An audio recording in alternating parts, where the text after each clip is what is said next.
আমার মনে হয় সারা বছর না খেলেও শীতের দিনে একবার হলেও অনেকেই এই পাটিসাপটা পিঠা তৈরি করে খায়। তো আমিও তার ব্যতিক্রম না। আসসালামু আলাইকুম সবাইকে। আশা করছি সবাই ভালো আছেন, সুস্থ আছেন। আজকে শেয়ার করব বাসায় আমি যেভাবে পাটিসাপটা পিঠা তৈরি করি। তো আমি এখানে বলে 2 কাপ পরিমাণ চালের গুঁড়া নিয়েছি, বাজারে কেনা চালের গুঁড়া প্যাকেটের। তো সাথে দিয়ে দিচ্ছি 1 কাপ পরিমাণ আমি এখানে আটা নিয়েছি। আটাটা না দিলে ব্যাটারটা মসৃণ হয় না। তো আমি এখানে খেজুরের গুড়ের একটা পাটালির অর্ধেকটা একটু পানি দিয়ে গলিয়ে নিয়েছি গরম করে। তো দিয়ে দিচ্ছি বিটারের সাহায্যে ভালো করে একটু মিক্স করে নিচ্ছি। একটা পারফেক্ট ব্যাটার তৈরি করে নিয়েছি, দেখুন একদম লিকুইড। তো এ পর্যায়ে দিয়ে দিচ্ছি 2 কাপ পরিমাণ সয়াবিন তেল। তেলটা না দিলে রুটিটা অনেক সময় ফেটে যায়, তো সেজন্য তেল দিলে মসৃণ হয় আর রুটিটা ফেটে যায় না। তো আমি ঢেকে দিচ্ছি, আধা ঘন্টার জন্য রেস্টে রেখে দিব। তো এ পর্যায়ে আমি পিঠার পুরটা তৈরি করে নিব। আমি এখানে সসপ্যানে নিয়ে নিচ্ছি 1/3 কাপ পরিমাণ সুজি।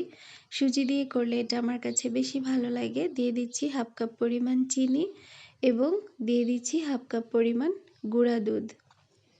আর আমি 1.5 লিটার পরিমাণ দুধ খুব ভালো করে জাল করে 1/2 লিটার করে রেখেছি।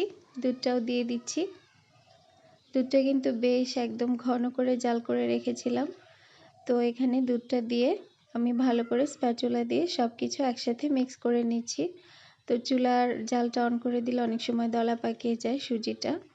তো আমি চুলার জালটা অন করে 2টা এলাচ দিয়ে দিয়েছি এবং অনবরত নেড়ে নিব। লো মিডিয়াম হিটে রেখেছি চুলার আঁচটা। তো অনবরত নাড়তে নাড়তে একদম ঘন হয়ে এসেছে। তো এই পর্যায়ে আমি দিয়ে দিব 1 চা চামচ পরিমাণ ঘি এবং দিয়ে দিব 1 টেবিল চামচ পরিমাণ গুঁড়া দুধ।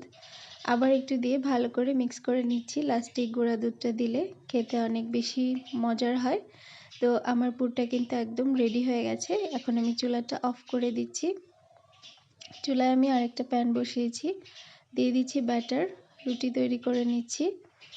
তো এভাবে এই রুটিটা খুব বেশি পাতলা হলেও ফেটে যায়, আবার একটু মোটা হলেও মানে ঘন হলেও ফেটে যায়।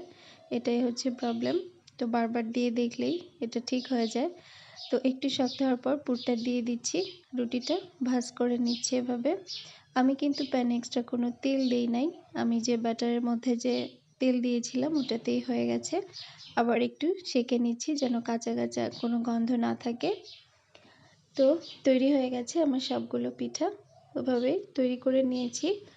তো আমার ভিডিওটি যদি ভালো লেগে থাকে প্লিজ একটা লাইক দিয়ে সাথে থাকার অনুরোধ রইল এবং সাবস্ক্রাইব করে পাশে থাকার অনুরোধ রইল।